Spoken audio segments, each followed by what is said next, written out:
Hi guys, today we're going to talk about Illustrator and the difference between a raster image and a vector image.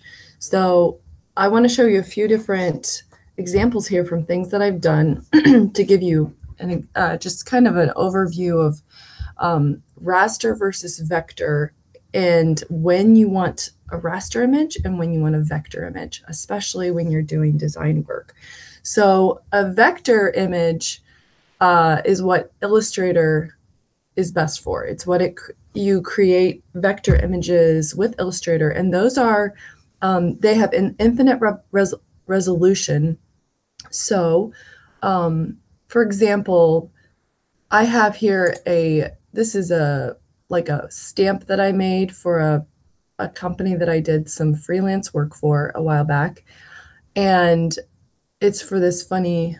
They do it's like beard oil. So this guy makes these kind of like a hipstery type of thing. He makes this beard oil. So I did a logo and a label for him.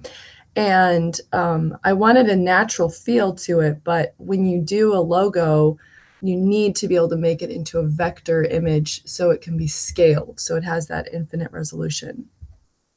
That's the bottle, but here's an example of the label.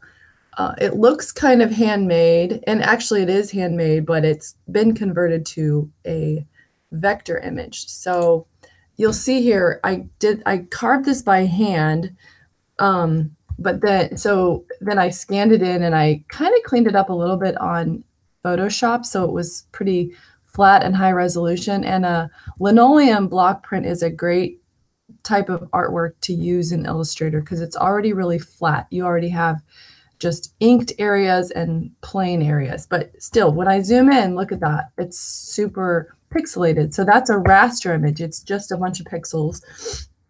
And so Photoshop, when you use Photoshop, that's mostly what you're dealing with are these pixel images they can be highly complex, but when you zoom in, you see all the little dots. And so like for a logo, you can't have that. You need to be able to scale it up, change colors easily, and have it stay really crisp. So the way you do that on Illustrator, well, usually what I think is a best practice for Illustrator is to create an image that you just build it in Illustrator. So you don't have to fuss with all of the conversion process.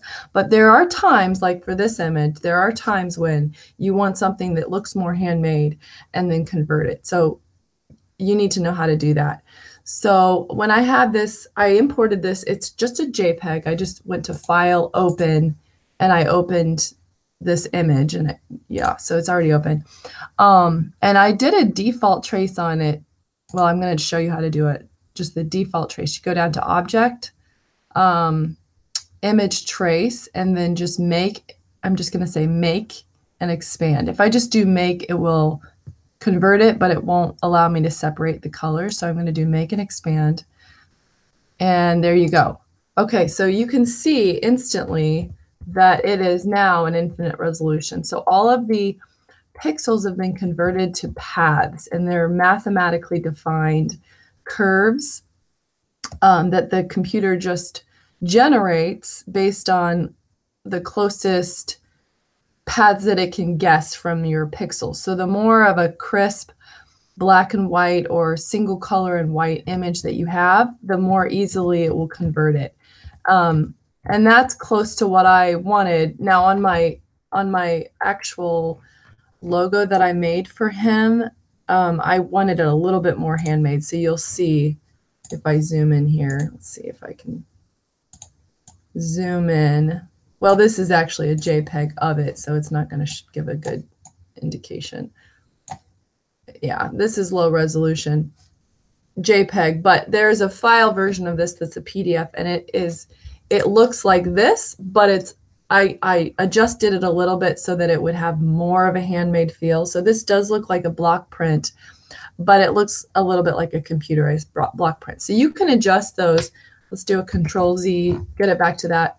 And then if you go up to Window, Image Trace, I already have it open, it's going to give you a dialog box over here. And you can you can change the values of the tracing a little bit. I'm going to keep it black and white for this one, but I'm going to allow a little bit more noise.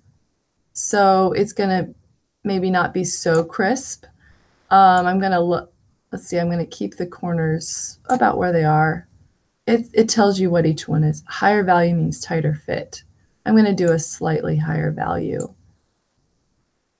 The threshold, pixels darker than threshold value are converted to black. I'll keep that to this one. Snap curves to lines.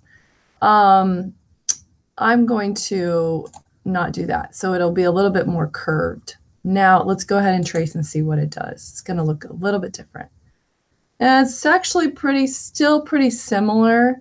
So Control Z, a closer, more accurate tracing, which may or may not be what we want, could be under grayscale. So let's leave everything else the same except grayscale. Now let's trace it, see what happens. It won't just be black. There will be some fuzziness. Okay, so that one shows some grays. I don't particularly like that. It doesn't have a clear enough style. It does have the grays in there. So Control Z, let's add a lot of noise. Let's allow it to be a lot of noise. Let's not snap the curves to lines, and let's trace and see what happens. Oh wait, no, because I need it to be in the grayscale again. Don't snap, have a lot of noise. Try this one more time.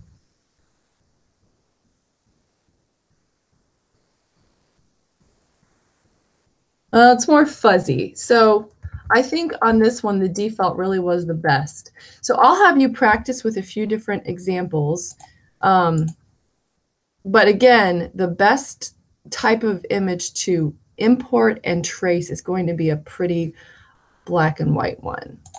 A very crisp black and white one. So yeah, that is not a bad example. That's pretty good. It looks like a linoleum block print, which is what I was going for.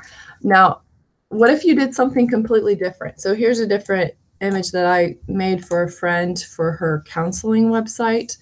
And she wanted a really painterly look. So she wanted it to be kind of like a design, like a logo design, but she wanted a painterly look. So it's not really a logo. It's just for a web design. But it's flat enough that we can try and see what will happen. So I still have this image trace dialog box open. I'm going to go to color. I'm going to limit the colors. I don't want it to be too many colors. Let's say 15. And let's leave everything else the same and see what happens. Tracing. It's more complex of an image, so it's going to take a longer time to trace it.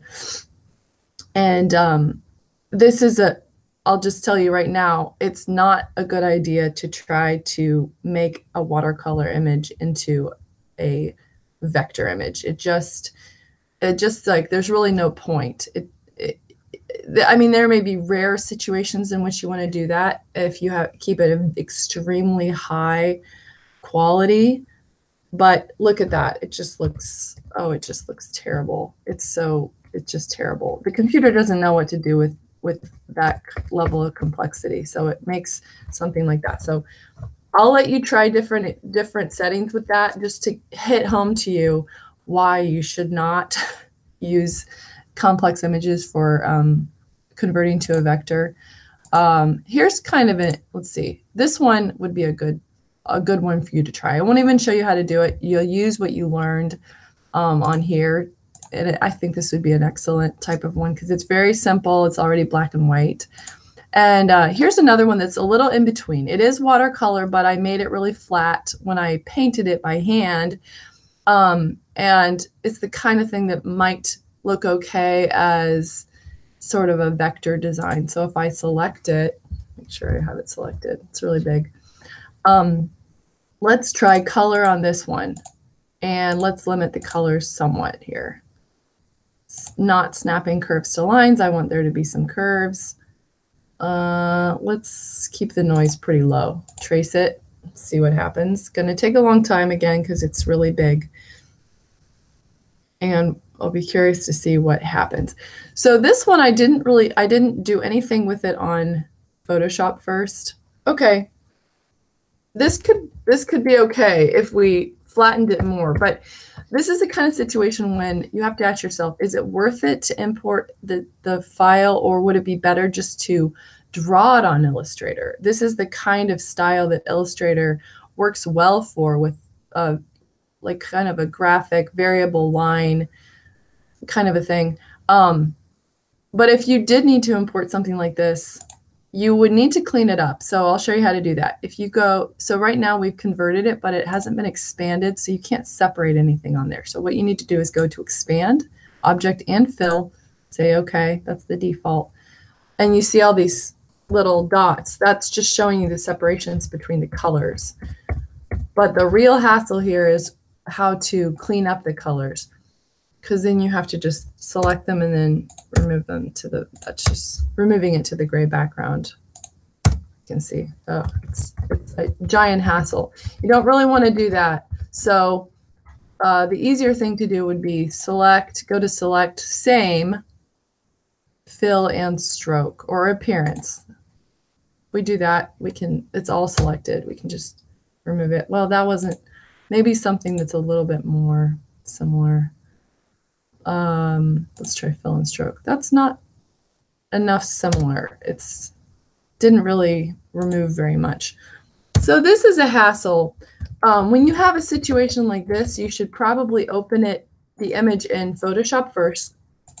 This is where Photoshop and Illustrator work really well together, and adjust it so that it's a lot more of a flat appearing image. Maybe we brighten the background or increase the contrast a lot.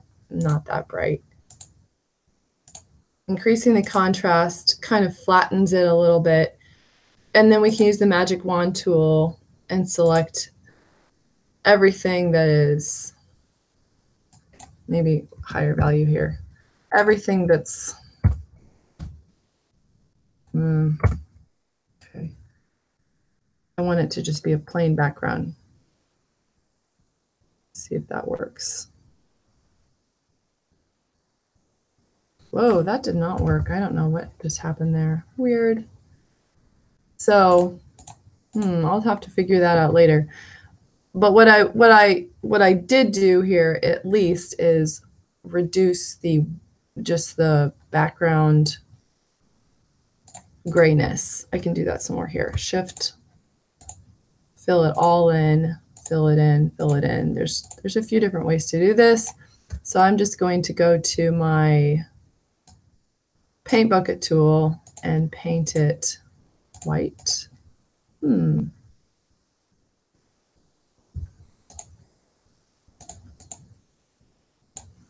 not changing it enough.